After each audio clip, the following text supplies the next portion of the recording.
You're fired. That's a phrase we often hear on American movies or television.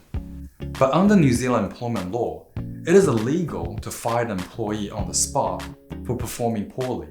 If an employee is underperforming, you have to follow a proper process before that employee can be dismissed.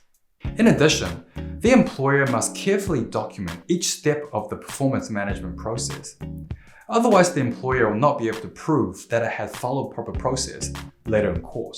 As a general principle, the employer must follow these 5 steps.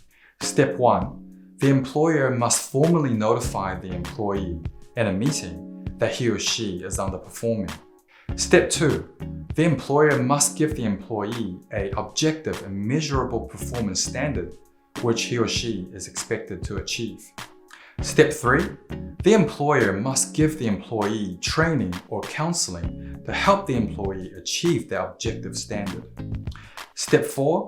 The employer must give the employee reasonable amount of time for him or her to achieve that objective standard. Step 5. Rinse and repeat. I will recommend repeating steps 1 to 4 at least 2 more times.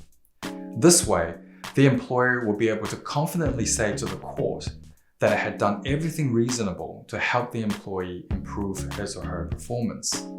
And finally, if all of these steps have been followed and carefully documented, and that employee cannot be redeployed to another role, then the employer may consider dismissing that employee. Notice I said consider dismissing the employee. This means the employer cannot predetermine that they're going to dismiss the employee without giving the employee an opportunity to express his or her point of view. Therefore, at the final meeting with the employer must listen to the employee's response with an open mind, and after carefully considering the employee's response, it is only then the employer can make the final decision to dismiss the employee. If you have any questions about the proper process for managing employee performance, speak to us at Capstone Law, and we will be happy to assist you.